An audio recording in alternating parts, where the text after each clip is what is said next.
Many witnesses interviewed have spoken of the gunman's interest in the RCMP, which dates back some time.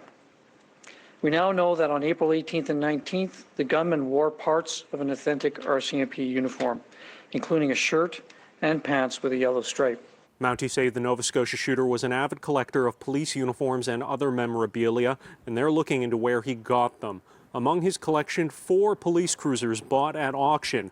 While it's not yet clear where the uniform and decals and light bar for the vehicle came from, Mounties say that no former officers helped him find them. It's my understanding that the gunman was related to retired RCMP officers, and we've interviewed those officers, and we're continuing the investigation. But at this time, what I'll confirm is that there's no indication that a former member of the RCMP provided assistance to the gunman or had provided them with any police equipment. Mounties say they believe the gunman slipped out of Portapique about 9 minutes after officers arrived, driving through a field before spending the night at an industrial site 26 kilometers away.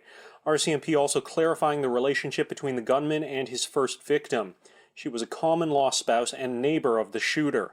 The gunman had a history of violence, but Mounties couldn't say if there was a history of domestic assault and don't believe the killing spree was motivated by misogyny. I'm not aware personally of any information that has come in to the investigative team specific to misogyny or hatred towards women. Meanwhile, Nova Scotia is still remembering those struck down by the shooter. A service for victim Lisa McCully was held online this past Sunday, drawing over 7,200 viewers. Reverend Glenn McLean says he's known McCully's family for over 50 years.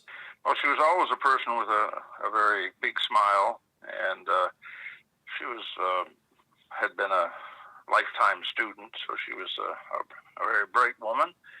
And she loved adventure, a history of kind of being involved with